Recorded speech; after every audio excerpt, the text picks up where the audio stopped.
que é de lá que virá a palavra revelada aos nossos corações. Pai, eis aqui teu filho mais uma vez, usa-o na instrumentalidade, na capacidade que o Senhor tem dado, e lhe acrescenta a tua boa porção, a porção do teu Espírito, Senhor, para que com muita graça possamos viver esta manhã de ensino da tua palavra e que o teu nome seja glorificado entre os homens. Oramos a ti nesta manhã, confiados no Senhor, em nome de Jesus. Amém.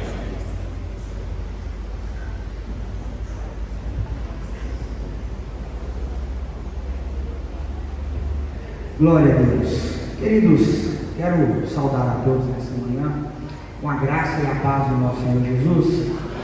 Amém? Cadê o pastor? A secretária da igreja já pôs meu nome aqui no hall de membros. Depois de 3 dias já não é visitante mais, não? Já é de casa. Então depois tem que tirar minha foto. Aleluia. Queridos, é uma alegria imensa estar com vocês aqui nessa manhã. E confesso que eu vou sentir saudades, E que Deus possa continuar abençoando todos vocês, continuar abençoando a vida do pastor Antônio, a sua família, os pastores dessa igreja, a liderança dessa igreja e todos vocês que têm cooperado aqui nessa obra, nessa cidade, para que o reino de Deus seja proclamado. Amém? Como foi dito aqui, a gente já vem em uma série de domingos falando e tratando do tema da escatologia bíblica, e na primeira palestra nós tivemos a oportunidade de falar por que o fim é necessário. Na segunda palestra nós falamos sobre o início do fim. Domingo passado, na terceira palestra, nós falamos sobre os sinais da consumação do fim, e hoje nós vamos falar e abordar sobre a consumação do fim propriamente dito. Na palestra de hoje eu quero, em um primeiro momento, falar com vocês sobre a guerra de Gog e Magog, a última batalha que acontecerá sobre a face da terra, que será a última investida de Satanás contra a igreja de Cristo, para que ele volte e faça a intervenção final sobre a face da terra. Logo em seguida, nós vamos caminhar para o juízo final, porque logo após essa última batalha, o que se segue é o juízo final da parte de Deus. Então nós vamos trabalhar o juízo final e as suas implicações. Logo após falarmos sobre o juízo final, eu quero trabalhar com vocês o novo céu e a nova terra. Amém? E dentro do novo céu e nova terra, eu pretendo falar, se o tempo for generoso, sobre o corpo glorificado, o corpo de glória que todos nós iremos receber um dia para entrarmos no reino que foi preparado, está sendo preparado por herança para aqueles que estão em Cristo Jesus. Amém? Abra sua Bíblia comigo, Apocalipse, capítulo de número 19. Apocalipse número 19.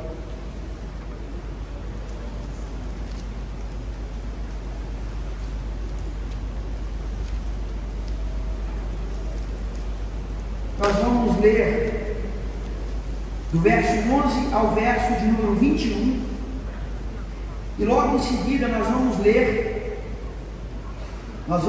o capítulo 20, do verso 7 ao verso de número 10. Amém? Diz assim: vi o céu aberto, e eis um cavalo branco. O seu cavaleiro se chama Fiel e Verdadeiro, e julga e peleja com justiça. Os seus olhos são como chamas de fogo, na sua cabeça há muitas diademas.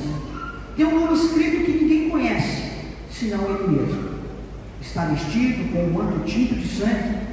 O seu nome se chama o Verbo de Deus. E seguiram os exércitos do céu, montado cavalos brancos, com vestiduras de linho finíssimo, branco e puro. Sai da sua boca uma espada afiada, para com ela ferir as nações.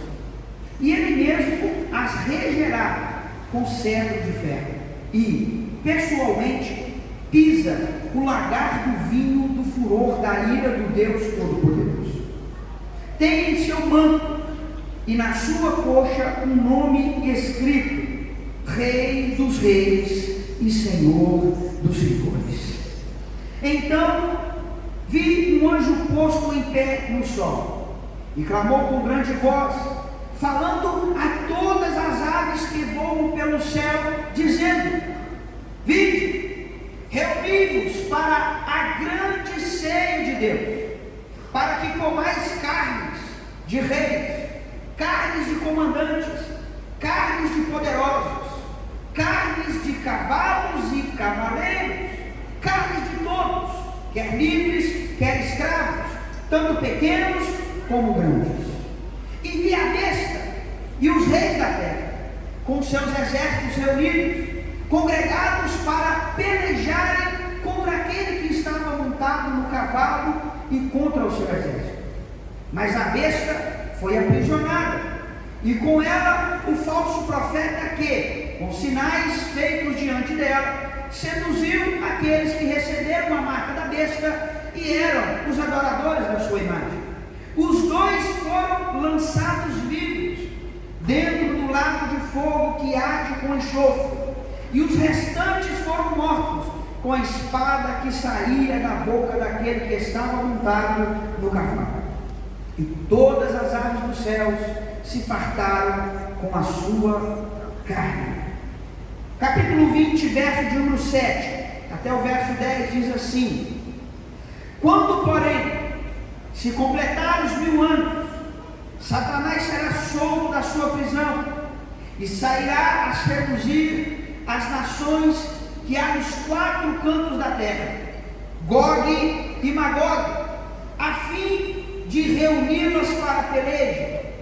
O número dessas é como a areia do mar. Marcharam então pela superfície da terra e sitiaram o acampamento dos santos e a cidade querida. Desceu, porém, fogo do céu e os consumiu. O diabo, o sedutor deles, foi lançado para dentro do lago de fogo com enxofre, e onde já se encontra não só a besta, como também o falso profeta, e serão atormentados de dia e de noite pelos séculos dos séculos. Amém? Querido, nós estamos diante de 2 textos aqui, que no texto do livro do Apocalipse tratam da mesma questão. O capítulo 19, a partir do verso 11 até o verso de número 21, que nós lemos aqui, fala da segunda vinda de Cristo. Cristo voltando, montado em um cavalo branco, vestido com linhos e vestes brancas de linho puríssimo. A Bíblia diz que seu manto tem um nome escrito e também a sua coxa, que é Rei dos Reis e Senhor dos Senhores. Aqui, queridos, é uma menção clara da vinda de Cristo para a intervenção final.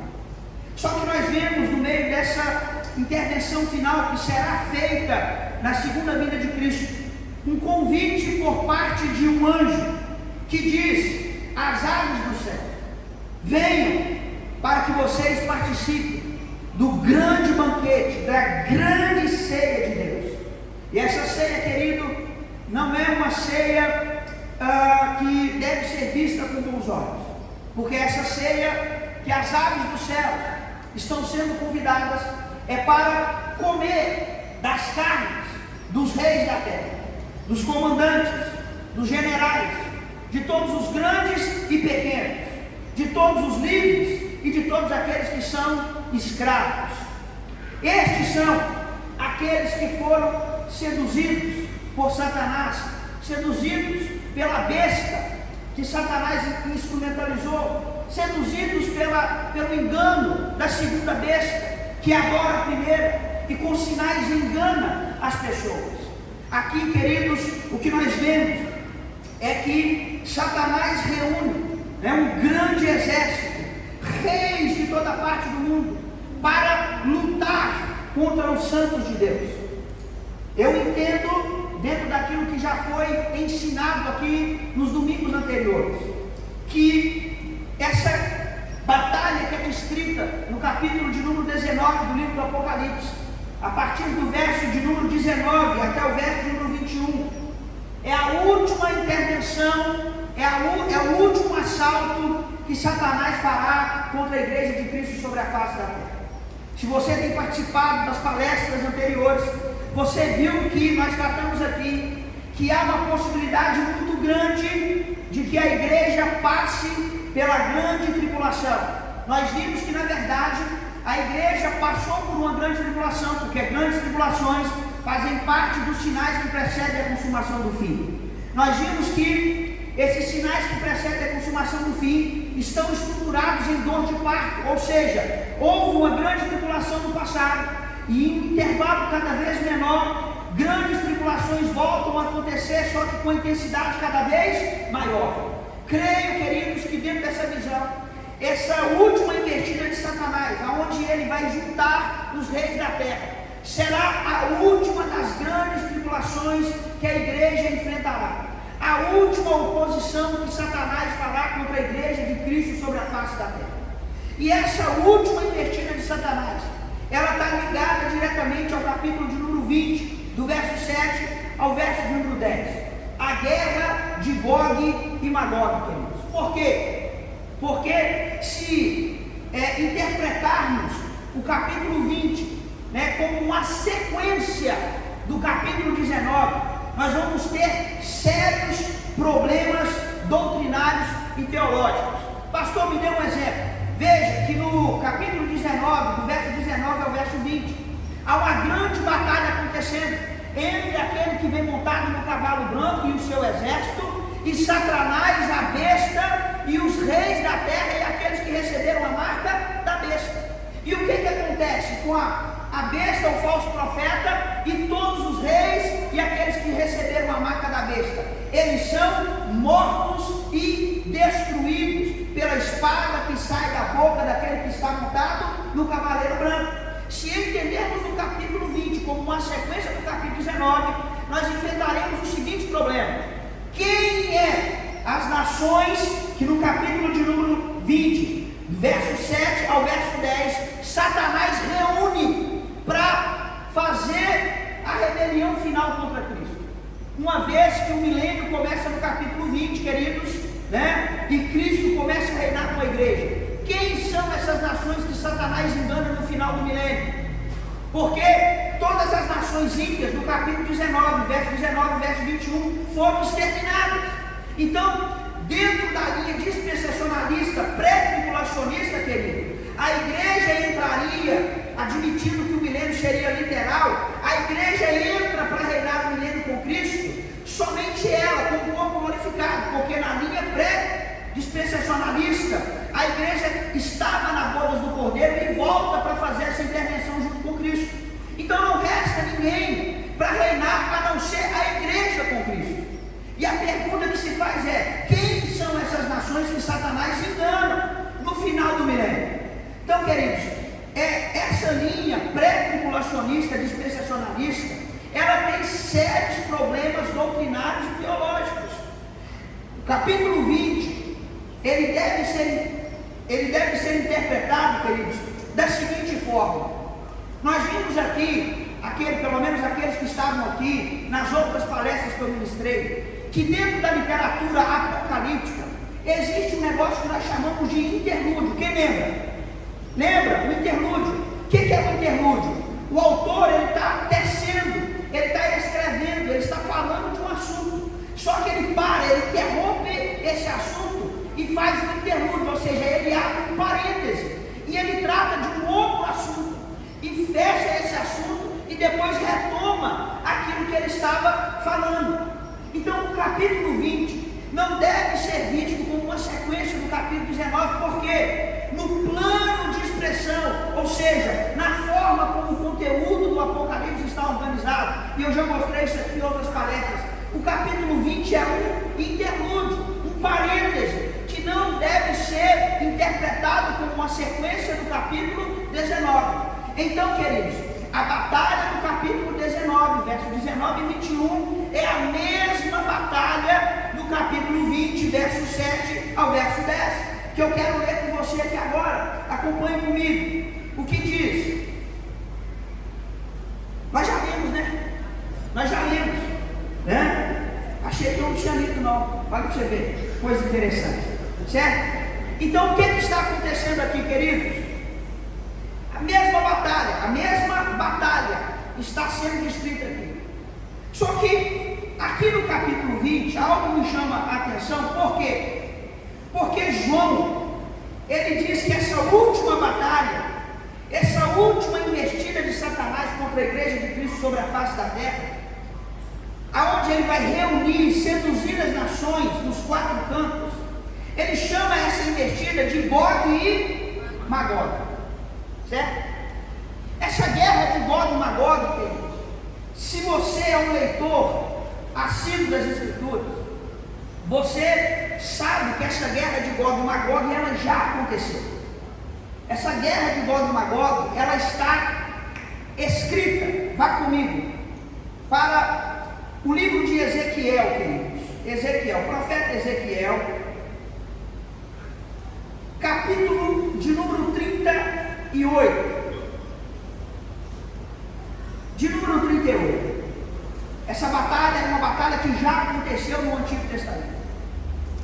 Capítulo 38 e 39. Quero ler só os primeiros versos aqui para que você tenha essa referência que depois você possa estudá-la com mais tranquilidade. Então diz assim, Ezequiel 38: veio a mim a palavra do Senhor dizendo: filho do homem, volve o rosto contra Gog, da terra de príncipe de Roz, de Meseque, de Tubal, e profetiza contra ele, e diz: assim diz o Senhor, eis que eu sou contra ti, ó Gog, príncipe de Roz, de Meseque e de Tubal. Só até aqui, né? Então essa guerra de Gog e Magog é uma guerra que já aconteceu no Antigo Testamento. Entre quem? Gog, queridos, é um príncipe. Magog é um reino, é um império, certo?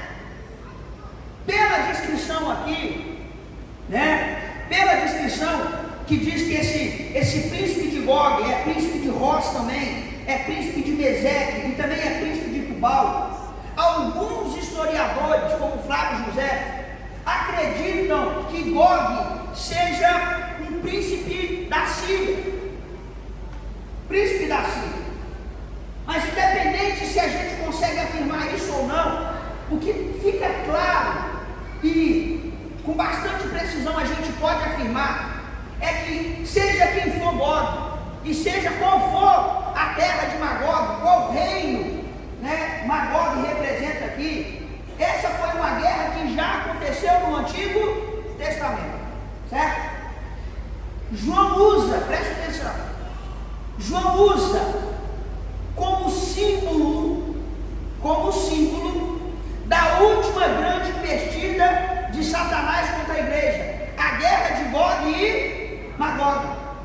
Então o que João está dizendo, ou querendo nos passar, nos transmitir, é isso, que essa última investida de Satanás contra a igreja, que precede a segunda vinda de Cristo, para consumar o seu reino sobre a face da terra, queridos, para consumar o fim, é semelhante à guerra de Gog e Magog que aconteceu lá no Antigo Testamento. E para que a gente interprete essa grande investida de Satanás que acontecerá antes da segunda vinda de Cristo, a gente precisaria ler o capítulo 38, o capítulo 39, para, de uma forma bem minuciosa, entender as características dessa guerra, querido, e comparar essa guerra com a última investida de Satanás. Obviamente nós não temos tempo para fazer a leitura do capítulo 38 todo, nem o capítulo 39. Você pode fazer isso na sua casa. Mas, queridos, eu já fiz isso com você, obviamente, né? E eu percebi algumas características dessa guerra de Gog e Magog. Lembrando que Gog era um príncipe, era um rei, e Gog era um rei. A primeira coisa que eu percebo aqui em Ezequiel 38 e 39, queridos, é que os judeus considerou Gog, príncipe de Magog, o seu pior inimigo. O maior opressor do povo judeu no Antigo Testamento não foi o Egito, não foi a Síria, não foi a Babilônia. O mais amargo inimigo do povo judeu no Antigo Testamento foi Gog, príncipe de Magog. Foi o maior opressor do povo de Deus no Antigo Testamento. Então, querido, se João quer descrever a última investida de Satanás, a última oposição de Satanás contra a igreja, fazendo uma comparação com Gog e Magog, o que nós devemos ter em mente é que, certo? Gog e Magog é um símbolo apropriado do ataque final das forças anticristãs da igreja na nova dispensação. Ou seja, assim como Gog foi o maior opressor do povo de Deus no Antigo Testamento, certo?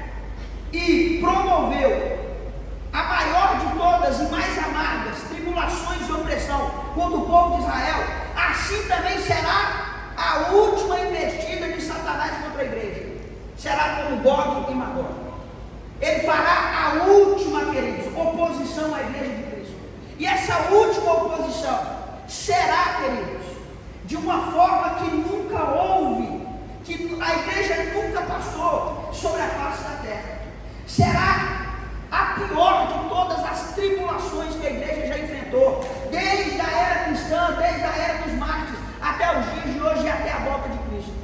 Só que uma segunda coisa, uma segunda característica que eu percebo aqui nessa guerra de Gog e Magog no Antigo Testamento, é que o exército de Gog e Magog era muito maior e mais poderoso do que a nação de Israel.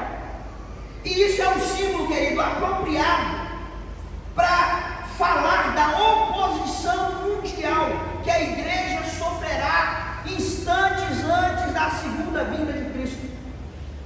Lembra, domingo passado eu disse que a tendência daqui até a segunda vinda de Cristo é que haja uma progressão na maldade dos seres humanos, uma progressão do engano, uma progressão, querido, na apostasia, no esfriamento do amor, e haja uma progressão também na oposição que a igreja sofre sobre a face da terra.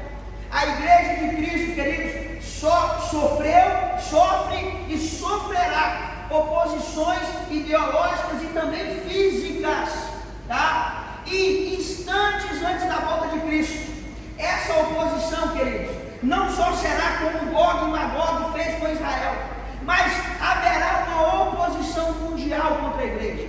É só você, querido, começar a ver as notícias aí circulando, certo? O mundo está se organizando e fechando o cerco contra a igreja de Cristo e sendo cada vez mais intolerantes à pregação do Evangelho e ao bom testemunho que os verdadeiros cristãos dão sobre a face da terra. Então Gog e Magog é um símbolo apropriado.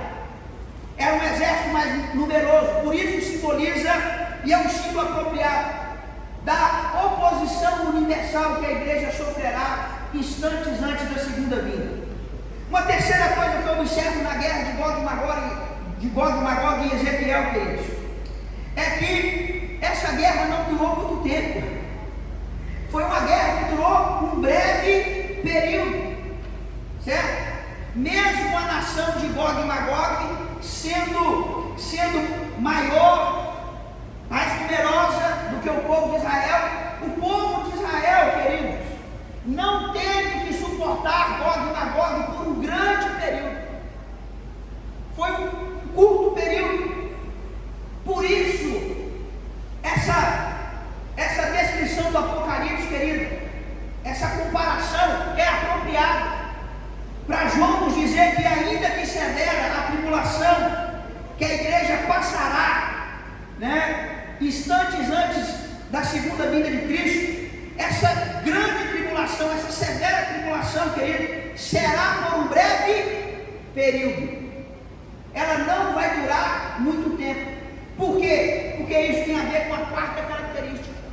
Lá em Ezequiel, queridos, nós vamos ver que o povo de Israel era menor, foi cercado, estava enfrentando o seu mais amargo inimigo e opressor, mas Israel sai vitorioso, pastor. Por que Israel sai vitorioso dessa guerra? Porque Deus fez uma intervenção no meio do seu povo e deu a vitória para o seu povo diante do príncipe Gog, da terra de Magog. Então essa comparação que João faz da grande e última investida de Satanás contra a igreja é muito apropriado com as características dessa guerra que aconteceu no Antigo Testamento.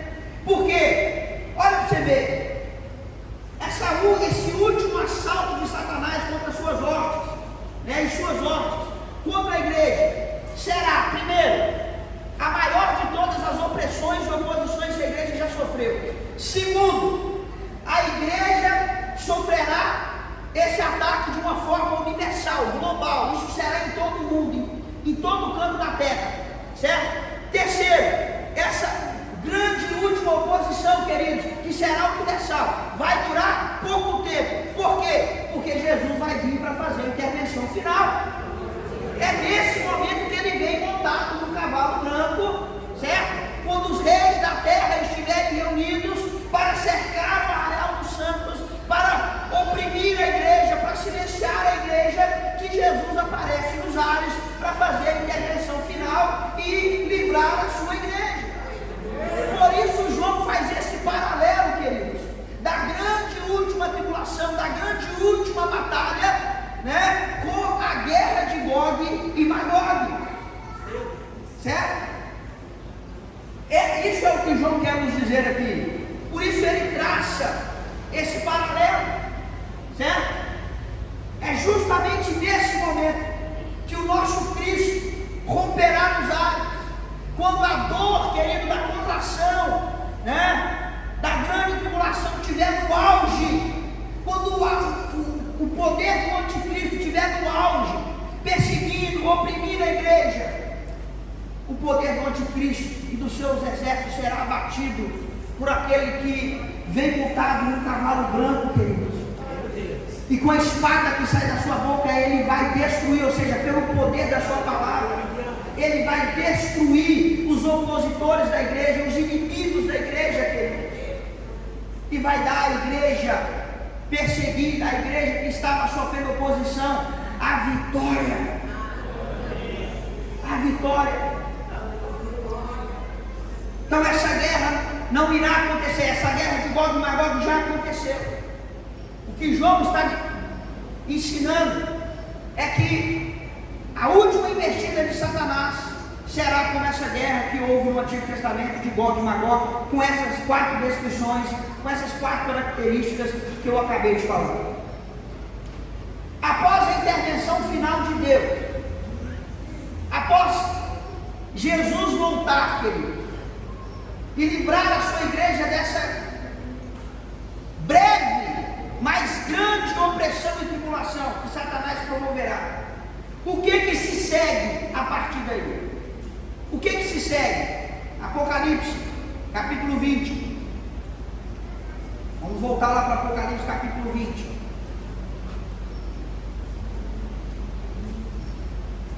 Agora é o verso 11.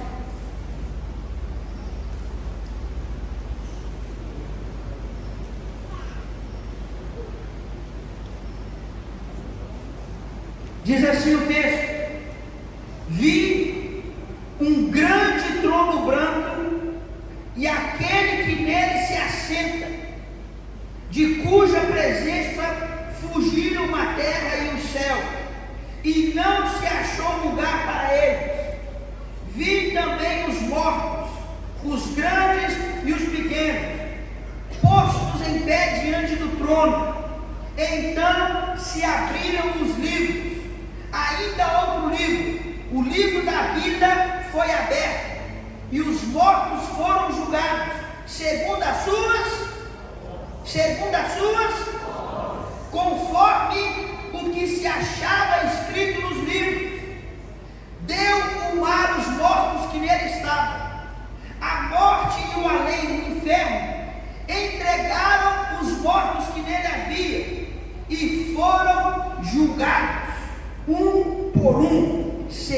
segundo as suas obras. Então, a morte e o inferno foram lançadas para dentro do lago de fogo. E esta é a segunda morte, o lago de fogo. E se alguém não foi achado escrito no livro da vida, esse foi lançado dentro do lago de fogo. Após a segunda vinda de Cristo, querido, para fazer a intervenção final sobre a face da terra, livrar a igreja da breve, mas grande tribulação que ela sofrerá instantes antes da segunda vinda de Cristo. Jesus vai destruir a besta, o falso profeta, todos os seus seguidores, inclusive Satanás. O que se segue depois dessa grande intervenção final é o juízo final. É o juízo, querido, do grande trono branco, aonde todos nós, sem exceção, seremos julgados. Não importa, a Bíblia diz, grandes e pequenos, não importa a sua posição, não importa o seu status social, grande ou pequeno, todos serão julgados. E é por isso que eu quero falar e trabalhar sobre o juízo final aqui nessa noite. Queridos, prestem atenção no que eu vou dizer. Após a segunda vinda de Cristo para fazer a intervenção final sobre a face da terra, o fim será consumado. E o que segue depois do fim é o juízo final. 2 livros serão abertos. O livro das obras, aonde cada um será julgado por aquilo que estará escrito no livro, de acordo com aquilo que você fez aqui na terra. O livro da vida, que é claro, se seu nome não estiver no livro da vida, você será lançado como Satanás, o falso profeta e a besta, no lago de fogo. E esta é a segunda morte, queridos. Tem gente que acha e não acredita que haverá um juízo após a morte, pastor. Tem gente que acha que não haverá uma prestação de contas da parte de Deus, das nossas intenções, das palavras que saem da nossa boca e das nossas obras, das nossas atitudes sobre a face da terra. Mas eu vim aqui nessa manhã, querido, para te dizer que o juízo final é uma realidade. Após a morte, querido, todos nós teremos que prestar contas diante de Deus, queridos. E eu quero trabalhar com você a natureza desse juízo, as características desse juízo final. A Bíblia nos diz, querido, que nesse grande dia do juízo final, Cristo será o juiz. Abra comigo em 2 Timóteo, capítulo 4, verso de 1.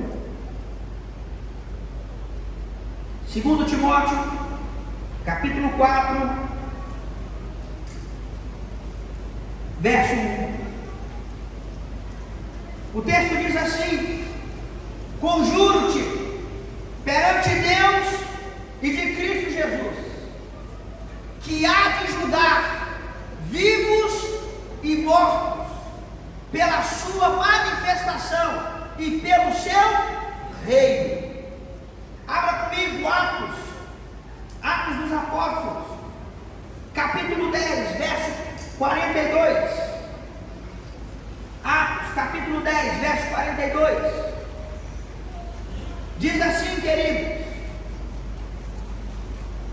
e nos mandou pregar ao povo e testificar que Ele é quem foi constituído por Deus, juiz de vivos e mortos. Abra comigo ainda em Atos, capítulo 17, verso 31. Abra comigo. Atos 17, 31 diz assim: porquanto estabeleceu um dia em que há de julgar o mundo com justiça, por meio de um varão que destinou e acreditou diante de todos, ressuscitando dentre os mortos. Está falando de Cristo. Abra comigo. Mateus 25, 31 ao 33. Mateus 25, 31 ao 33. Diz assim, preste atenção agora. Quando vier o Filho do Homem, na sua majestade, e todos os anjos com ele, então se assentará no trono da sua glória, e todas as nações serão reunidas em sua presença, e ele separará uns dos outros, como o pastor separa os cabritos das ovelhas.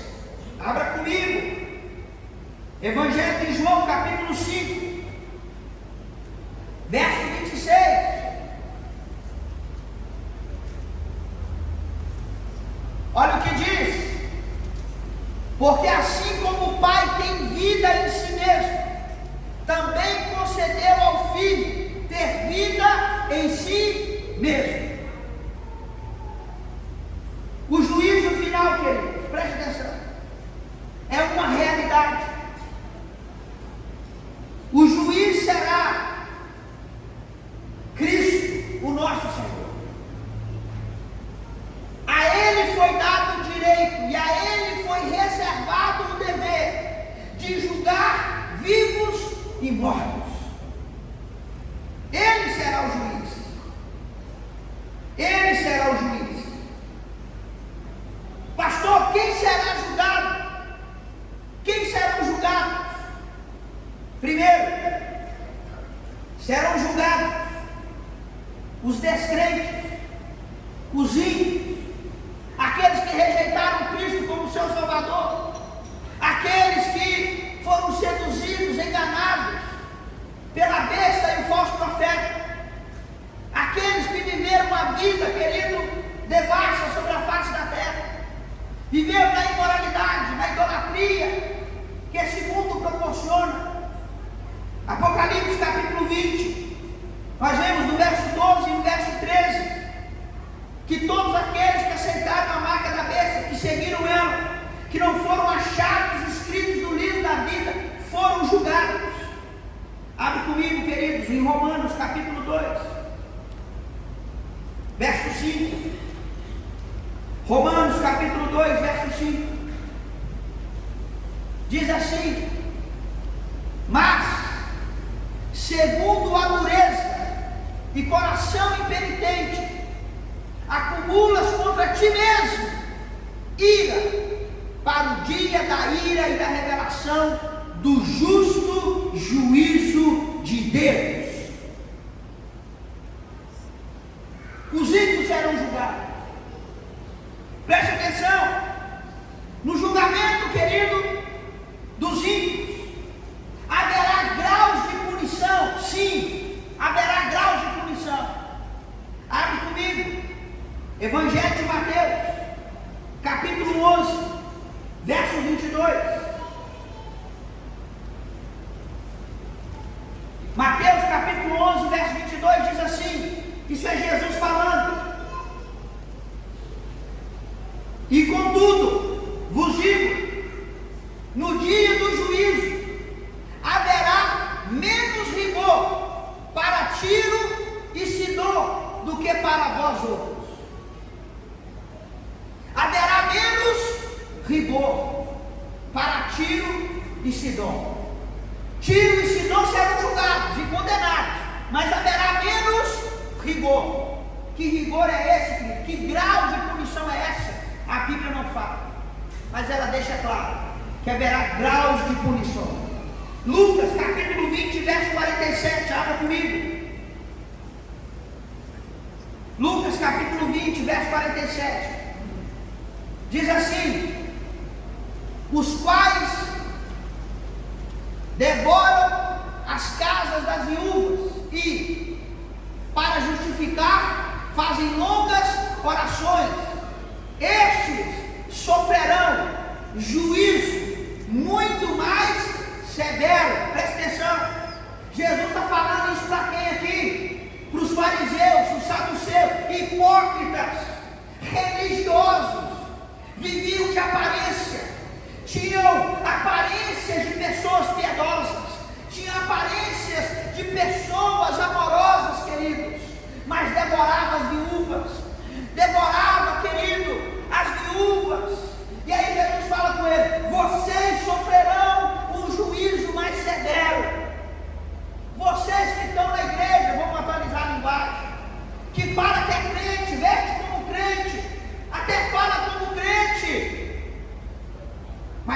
faz aquilo que um crente de fato deveria fazer. Haverá mais juízo sobre essas pessoas. Haverá mais juízo. Pastor, o que Deus vai julgar naquele dia? Abre comigo, Romanos 2,16. Romanos 2,16. Romanos 2,16 diz assim: no dia em que Deus, por meio de Jesus Cristo, julgar o quê? Os segredos dos homens,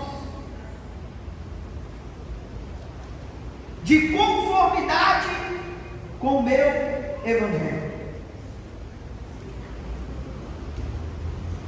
Deus vai julgar naquele dia a intenção do coração de cada ser humano.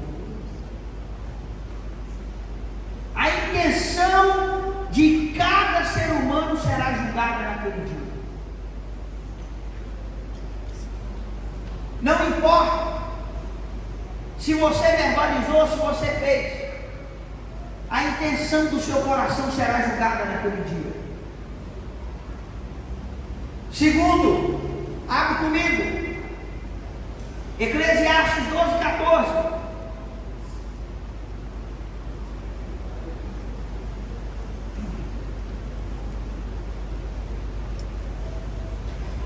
Diz assim, Eclesiastes 12:14.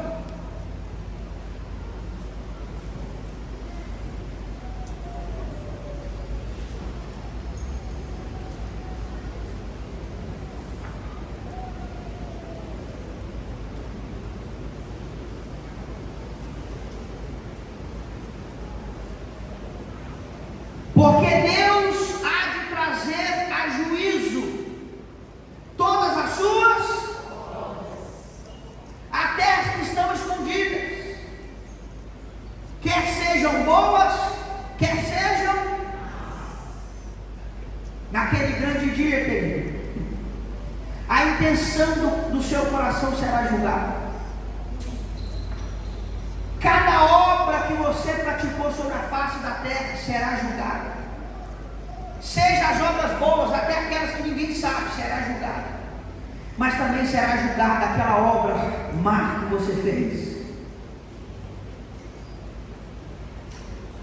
A Bíblia diz, querido, Mateus capítulo 12, verso 36. Abre comigo.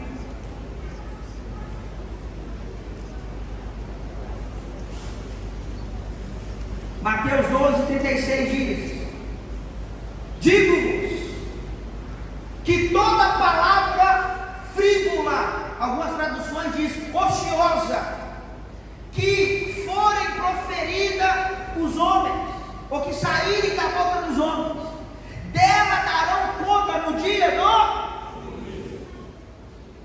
Então preste atenção, querido.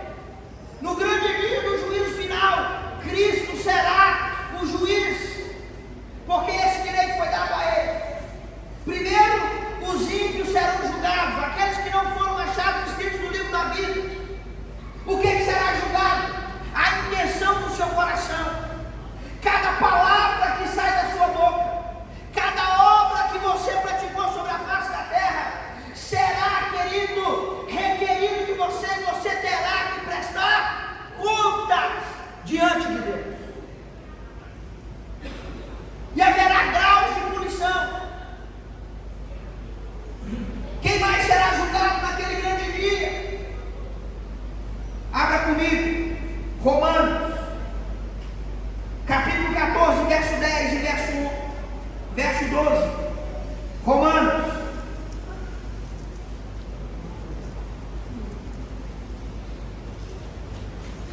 Diz assim: tu, porém, porque julgas o teu irmão, e tu, porque desprezas o teu? Pois todos compareceremos perante o tribunal de Cristo. Paulo não está dizendo isso aqui para a pessoa ímpia, não. Paulo está dizendo isso aqui para quem? para a igreja: por que você julga teu irmão? Por que você despreza o teu irmão? Por acaso você não sabe que todos nós teremos que prestar conta no tribunal de Cristo? Os crentes serão julgados também. Os crentes serão julgados. Abra comigo 2 Coríntios capítulo 5, verso 10.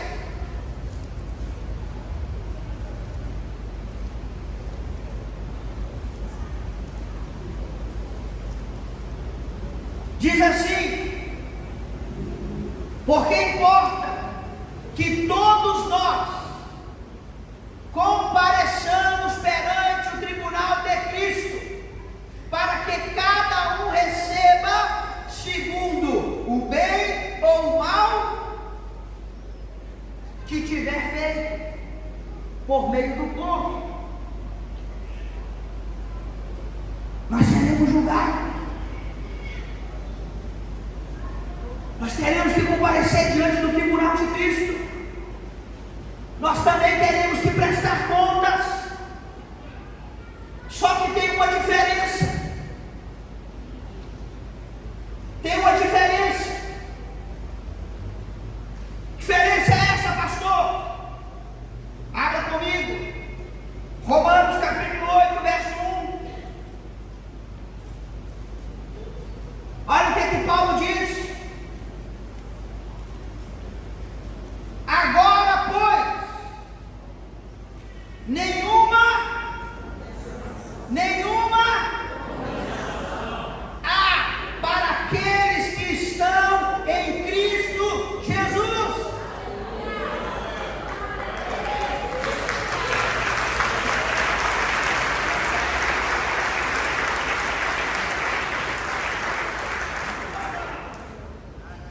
Não haverá condenação para mim e para você.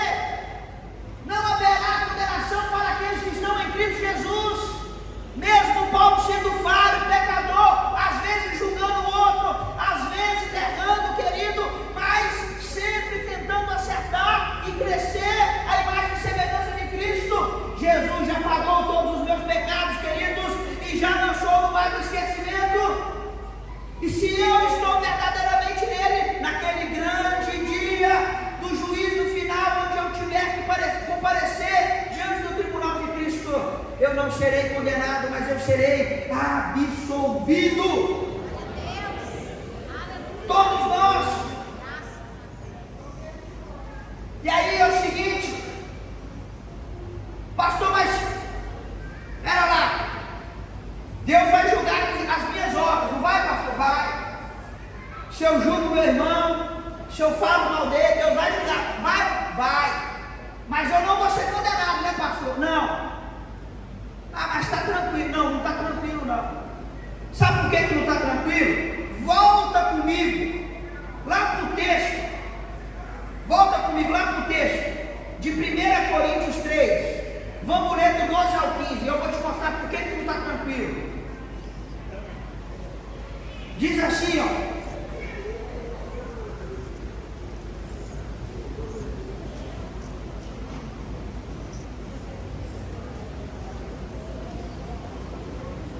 Coríntios 3, verso 12 em diante. Contudo, se alguém edifica sobre um fundamento que é ouro, prata, pedras preciosas, madeira, feno, palha, manifesta e se tornará a obra de cada um, pois o dia a demonstrará, porque está sendo revelado pelo fogo. E qual seja a tua obra de cada um, o próprio fogo a provará. Continua. Se permanecer a obra de alguém que sobre o fundamento edificou, esse receberá. Se a obra, olha lá, se a obra de alguém se queimar, sofrerá ele? Mas esse mesmo será? Todavia, como o fogo que atravessa do fogo. Deixa eu te ensinar algo. Não é eu que estou dizendo, não, a palavra de Deus. Por que eu tenho que viver uma vida reta aqui? E apesar de não ter condenação sobre mim, eu tenho que parar de julgar o meu irmão, parar de falar mal e tentar viver uma vida íntegra. Porque para mim e para você, querido, apesar de não haver salvação, haverá, assim como com o ímpio vai haver o quê? Punição. Mas para mim e para você haverá o quê? Recompensa. Haverá recompensa, haverá galardão. Pastor, que galardão é? Não me pergunta não. A Bíblia não fala. Mas a Bíblia fala que haverá galardão. E a sua obra, que obra? Essa que você faz aqui. Se você trata bem o próximo, se você cumpre aquilo que Cristo te mandou, né, com zelo, essa é a obra. Sua obra vai ser provada como um fogo. E aí, se a sua obra for de ouro, de prata, né, ela não sofrerá dano. Mas se a sua obra for de palha, se a sua obra for de madeira, o que o texto fala? Você sofrerá o dano, mas mesmo assim você será salvo. Então eu costumo brincar. Tem gente que vai entrar no céu com cheiro de fumaça, pastor. Quando você estiver lá no céu, meu querido, e passar alguém com cheiro de fumaça perto de você, você pode saber, foi salvo, mas não foi um bom crente aqui na terra. Não teve boas obras aqui na terra, né? Que galardão é esse, querido? Nós só vamos saber quando a gente chegar lá, tá? Mas que a Bíblia diz que as nossas obras serão provadas no fogo e que nós vamos receber de acordo com as nossas obras. Isso está claro no texto. Se as nossas obras não forem das melhores, nós vamos sofrer o dano, mas nós seremos salvos. Como está o texto? Diz assim, ó, sofrerá ele o dano, mas esse mesmo será salvo. Será salvo. Não tem gente que vai entrar no céu com cheiro de fumaça, porque quando passar no fogo para ser provada a obra dele não vai ser grandes coisas, então vai entrar, vai herdar o reino de Deus, né? Mas sofrerá dano, certo? Por isso é importante a gente observar os mandamentos de Cristo, certo? Não julgar as pessoas, exercer e mostrar na nossa vida o fruto do Espírito, que é o amor, né? Que quando manifesto, exerce domínio próprio, benignidade, bondade, temperança, mansidão, paz, alegria sobre as outras pessoas. Essa é a importância. Não haverá condenação, mas nós iremos sofrer os danos, certo? O que mais? Nossos pecados não serão mais lembrados. Hebreus capítulo 8, verso 12, né? Nossos pecados não serão mais lembrados. Isso é para o salvo, tá, gente? Estou falando do salvo. Hebreus 8, 12. Hebreus 8, 12 diz assim: pois para com as suas iniquidades usarei e todos os seus pecados jamais me. Glória a Deus, aleluia, tá? Eu fui na igreja uma vez, cidade de Padre Paraíso, e uma irmã perguntou para mim: pastor, naquele grande dia do tribunal de Cristo, eu ouvi um outro pastor pregando que Deus vai passar no telão todos os nossos pecados. Como é que vai ser isso, pastor? Eu falei: minha irmã, o que a Bíblia me diz é que todos os nossos pecados serão esquecidos, porque eles já foram perdoados. Não há condenação. Então, fica tranquilo. Fica tranquilo. Deus lá não vai expor ninguém. Paulo Vitor, seu pecado, olha ali, ó, está passando ali, ó, e todo mundo vendo que eu fiz. Não, isso será algo entre o Supremo Juiz, que é Cristo, e quem? Mas como eu estou em Cristo e vivo agora para Cristo, queridos, apesar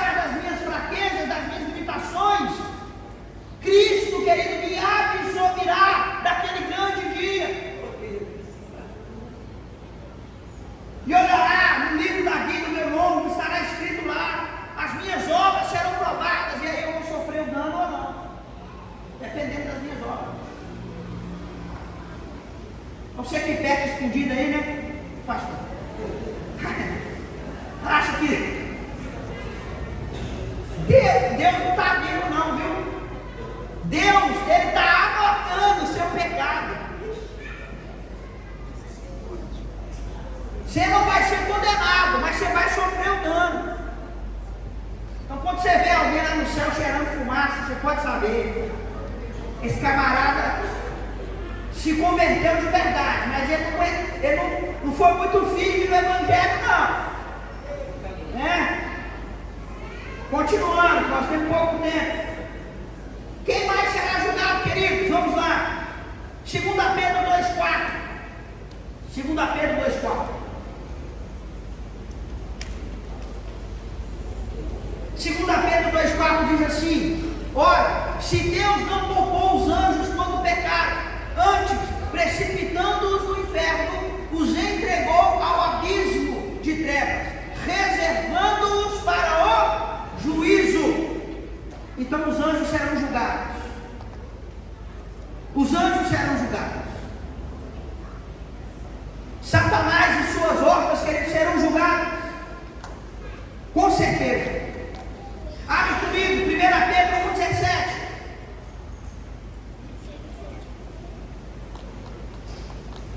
Diz assim: ora, se invocais como Pai aquele que, sem acepção de pessoas, julga segundo as obras de cada um. Então deixa eu te ensinar aqui. O juízo final é uma realidade. É uma doutrina clara nas Escrituras. Cristo será o juiz naquele grande dia. Deus irá julgar o mundo através de Cristo. E o juízo de Cristo será imparcial, porque Deus não faz acepção de pessoa. Por essa razão, querido, no último dia, toda boca se calará e todo joelho se dobrará diante do juízo de Cristo. E a justiça de Deus será aplicada sobre a face da terra. Rapidamente, quais são as implicações do juízo final? Quais são as implicações do fato de eu saber que haverá um juízo, uma prestação de conta, que Cristo julgará segundo a obra de cada um, que os ímpios serão julgados, os crentes serão julgados, haverá grau de punição, haverá grau de recompensa, de galardão, que os anjos serão julgados, e esse juízo será imparcial. Deus não vai fazer acepção de pessoas.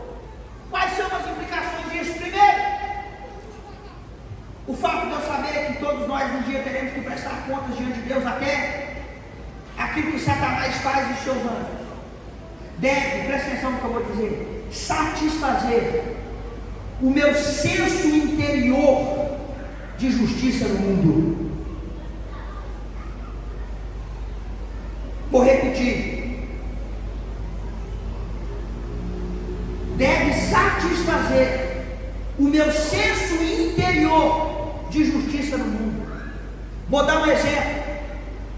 Quando você vê as notícias aí de um policial, pai de família que foi morto, de uma pessoa que foi morta injustamente, de uma pessoa que foi presa injustamente, da roubalheira e da corrupção daqueles que estão no poder, de uma Suprema Corte julgando parcialmente favorecendo bandido em vez de cidadão de bem. Se você, ao ver essa notícia, não fica indignado, que ele tem problema com você. Porque quando eu vejo esse tipo de notícia na televisão, o que cria dentro de mim é o quê? É um senso de indignação, um senso de vingança, um senso de retribuição. Mas o fato de eu saber que haverá um juízo final satisfaz esse senso de justiça que é em mim e me leva a não produzir a vingança contra o meu próximo, porque a esse direito Deus reservou a ele. E Paulo fala isso em Romanos capítulo 12, 19. Queridos, abram comigo. Deus fala isso. Olha o que Deus diz em Romanos 2,19: não vos vinguei a vós mesmos, amados, não dai lugar a ira. Olha lá, perdão, eu estou enxergando lá no telão, aí às vezes a vista dá uma. Não vos vingueis a vós mesmos, amados, mas dai lugar à ira, porque está escrito: a mim pertence a vingança, eu é que retribuirei, diz. A vingança, o juízo, pertence ao nosso Deus.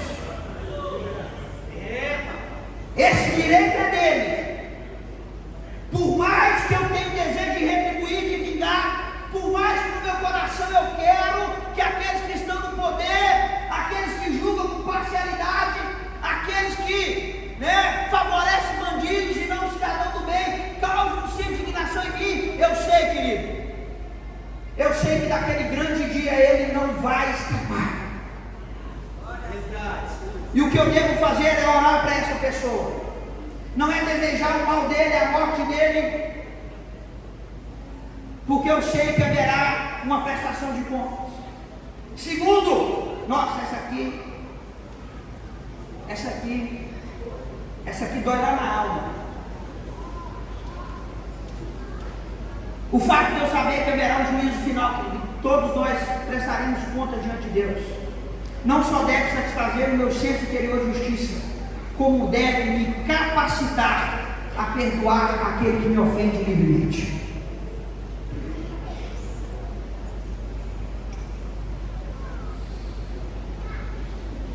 Porque pessoas erram contra nós, sim ou não? Sim. Pessoas pecam contra nós, e o erro dessas pessoas contra nós nos decepciona, nos machuca e nos faz sofrer. Mas, como um seguidor de Cristo, eu devo seguir o seu exemplo, que quando pendurado no madeiro disse: Pai, perdoa essas pessoas, porque elas não sabem o que fazem.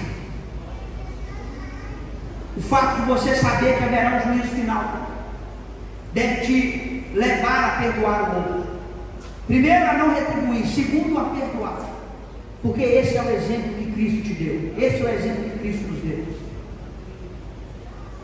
Terceiro, o fato de eu saber que haverá um juízo final deve me motivar a viver uma vida reta, santa, íntegra sobre a face da terra, como nós vimos aqui. Porque cada obra que eu faço será provada no fogo. Cada palavra que sai da minha boca, eu terei que prestar conta. A intenção do meu coração será levada em conta naquele grande dia. E o fato de eu saber disso, o fato de você saber disso, tem que te levar a uma vida santa. Porque sem santificação, ninguém verá a Deus. Por último, o fato de eu saber que haverá um juízo final deve ser motivo para eu pregar o evangelho da graça, do perdão e do amor de Deus,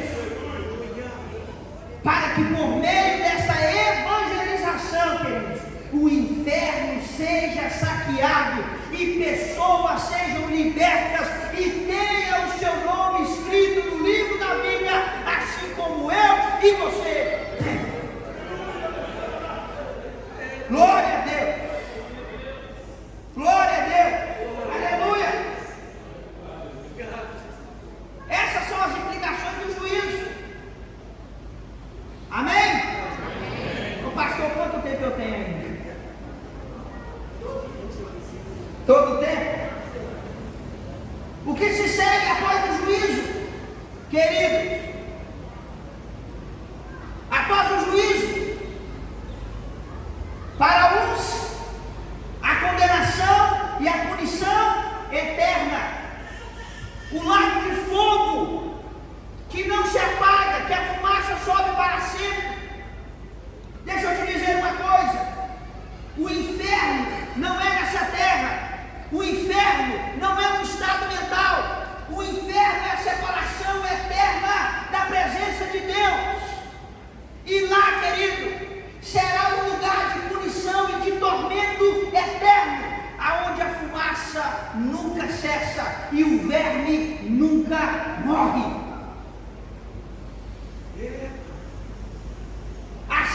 tem, queridos, é o céu. O céu não é um estado mental de satisfação e gozo. Depois do juízo, aqueles ímpios serão condenados, serão julgados e condenados. Mas para mim e para você, querido, depois do tribunal de Cristo, o que acontecerá?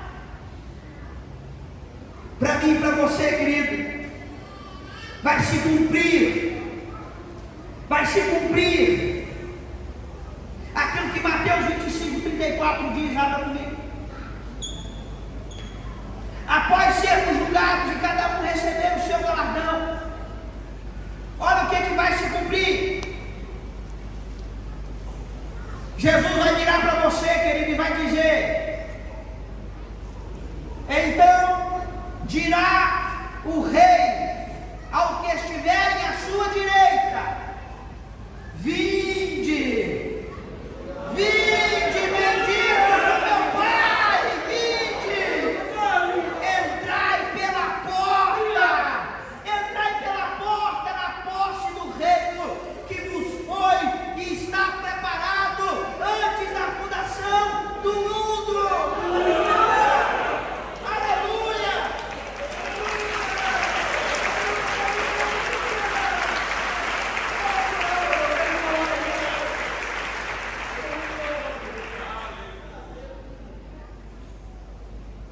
É o reino de Deus se consumando sobre a face da terra. É Jesus entregando o reino para Deus. Que glorioso será, queridos, esse grande dia. Só que não, eu não apenas ouvirei isso. A Bíblia diz, queridos, lá em Coríntios, 2 Coríntios, se eu não me engano, abre comigo. 1 Coríntios, perdão, capítulo 15. Versos 50 ao 58. Olha o que a Bíblia nos ensina. Isso afirma, irmão, que a carne e o sangue não podem herdar o reino de Deus. Nem a corrupção herdará incorrupção. Eis que vos digo o mistério: nem todos dormiremos, mas transformados seremos todos. No momento, no abrir e fechar de olhos, o ressoar da última trombeta, a trombeta soará, os mortos ressuscitarão incorruptível, e nós seremos transformados.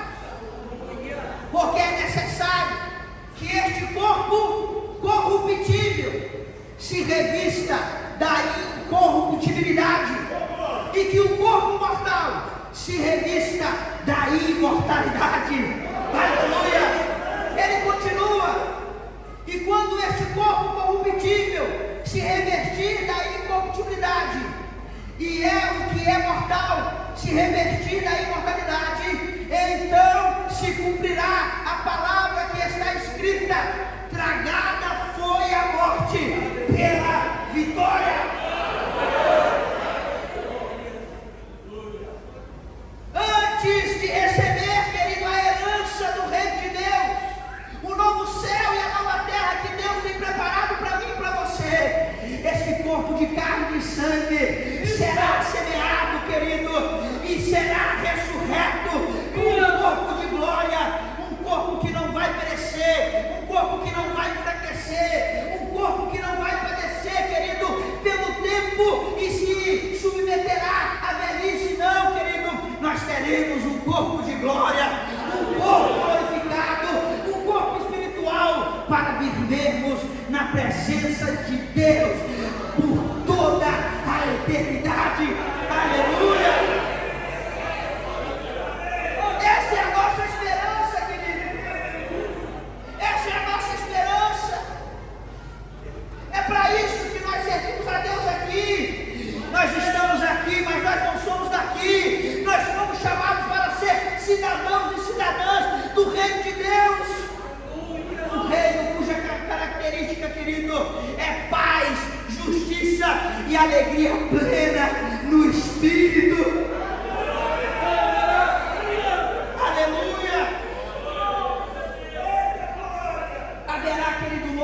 e uma nova terra. Tem gente que acha que a gente só vai herdar o céu, pastor. Tem gente que acha que a gente só vai para o céu. A promessa de Deus, quem abra comigo. Abra comigo. 1 Pedro 3:22. Esse mesmo texto depois em Apocalipse, capítulo 21. Olha o que diz. O qual, depois de ir para o céu, está à destra de Deus, ficando-lhe subordinado anjos e potestades e poderes. Continua. Perdão, eu acho que eu errei o texto aqui. Com certeza. É o 13. 2 Pedro 3:13, perdão. Exatamente. Olha o que diz. Nós, porém, segundo a sua promessa, esperamos o que, querido? Novos céus. É só um novo céu que nós esperamos, querido? Não, nós esperamos novos céus e nova terra, os quais habitará a justiça de Deus. Aleluia. Romanos, querido, capítulo 8, fala que assim como nós esperamos a redenção de Deus, a natureza também aguarda a manifestação dos filhos de Deus para ser resgatada, querido, da vaidade que ela ficou sujeita. A Bíblia nos dá uma base sólida e consistente para afirmarmos, queridos, categoricamente que haverá uma terra física nova, transformada, como era no Éden, querido. Como era no Éden. Apocalipse 21, verso 1 ao verso 5, nós também encontramos essa mesma dimensão. E vi um novo céu e uma nova terra, porque o primeiro céu e a primeira terra se passaram e o mar já não existe mais. Lá no verso 5, querido, verso 4 e 5, Deus diz: eis que tudo se fez. Eu sou o alfa e o ômega, o princípio e o fim. Então preste atenção para eu acabar, querido. Hoje, atualmente, as coisas não são como deveriam ser. Elas foram um dia antes da entrada do pecado, mas elas voltarão a ser como eram no início. Coisas boas, coisas perfeitas voltarão a acontecer no novo céu e na nova terra. Paz, alegria e justiça, queridos, é o que nos aguarda. Gozo é o que nos aguarda, querido. Essa é a nossa esperança. Essa é a nossa promessa, querido. E aí eu quero retomar uma fala que eu disse aqui na primeira palestra. A escatologia, querido, dentro da doutrina cristã, ela não serve para te colocar medo, pelo contrário. O objetivo da escatologia cristã é dar razão à esperança que você serve a Cristo aqui nesse mundo. E aqui está o motivo. Por que eu sou cristão? Por que eu sigo Cristo? Aqui está o motivo. Um dia os reinos desse mundo, querido, acabarão. A maldade, querido, dos reis e das pessoas chegará ao fim. Quando Jesus voltar, um novo céu, uma nova terra será feito, queridos. Nós ganharemos um novo corpo, um corpo que não mais morrerá, mas será imortal, para viver na presença de Deus. Lá todos nós seremos filhos e filhas de Deus, queridos. Todos nós gozaremos de paz, de alegria, de saúde. Todos nós, queridos, estaremos governando com Cristo no novo céu e na nova terra. Essa é a nossa esperança. Sabe, querido, o sonho mais antigo da humanidade. Você sabe qual que é o sonho mais antigo da humanidade? De todo ser humano. É viver melhor, em um lugar melhor, com pessoas melhores. E a boa notícia do reino de Deus é justamente essa. É justamente essa a boa notícia do reino de Deus. Porque quando o reino de Deus, querido, for consumado sobre a face da terra, esse lugar melhor que você espera. Essas pessoas melhores que você espera viver, querido, estará lá com você, e você será uma delas, se você se render a Cristo hoje como seu Salvador e fizer a vontade dele sobre a face da terra. Essa é a nossa esperança. A esperança é muito maior do que alguns pregam aí, dizendo que a gente vai para o céu, viver no céu, um monte de alma, que vai cantar no coral de anjos, aleluia, amém, eternamente. Não, não é só isso. Não é só um céu que nos aguarda, é uma terra renovada, é um corpo renovado, glorificado, poderoso, não mais sujeito, querido, à fraqueza, a envelhecimento, à doença. Não haverá morte, nem choro, nem canto, nem ranger de dente. Essa é a nossa esperança. É por isso que nós servimos a Cristo aqui, porque nós já somos cidadãos desse reino, queridos. Nós já somos cidadãos desse reino. Agora, se nós já somos cidadãos desse reino, nós precisamos viver aqui, neste presente reino, como cidadãos do reino de Deus. Nós precisamos manifestar em nossas vidas as características daquilo que se manifestará plenamente no reino de Deus. Aleluia! Essa é a nossa esperança. Eu não quero prolongar aqui, mas que Deus continue abençoando a sua vida, que você saia daqui nessa manhã edificado por essa palavra, que você saia daqui convicto da sua esperança. Não é um céu que te aguarda, é um novo céu e uma nova terra, é um reino onde Cristo será o nosso presidente, o nosso rei. Nós seremos os seus governantes, teremos um corpo glorificado, assim como o corpo de Cristo, que foi feito primícia, ou seja, o mesmo corpo que Cristo ressuscitou, querido. Um dia eu e você teremos um corpo glorificado, poderoso. Essa é a nossa esperança. E que nada nesse mundo venha arrancar isso de você. É lógico que terá, como nós vimos aqui, nós teremos que passar por muitas coisas. Nós teremos que passar por muitas coisas. Mas a exortação é: aquele que perseverar até o fim será salvo. Amém? Glória a Deus. Queridos, queria agradecer ao pastor mais uma vez pela oportunidade e privilégio. Queria agradecer a paciência de vocês por terem me ouvido aqui nesses 4 domingos, né? E queria mais uma vez externar a minha gratidão a todos vocês que têm me abençoado, essa igreja que tem me abençoado, e dizer que eu tenho mais livros aqui. Amém? Amém. Muitas das coisas que eu falei aqui e algumas também que eu não falei, eu falo nesse livro, com muita base bíblica, né? De uma forma muito sólida.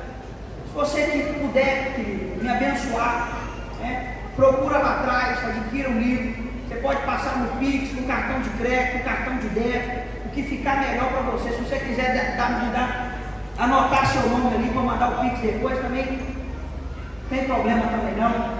Pastor, eu já comprei. Querido, esse livro vai edificar a sua vida e vai edificar a vida de outra pessoa. Se você já comprou, já me abençoou e tem condição de comprar mais um, presenteie alguém que não tem condição. Amém? Tudo isso que eu falei aqui na parte final sobre o reino de Deus, a consumação do reino de Deus, novo céu, nova terra, juízo, eu falo de uma forma mais detalhada, mais precisa aqui nesse livro.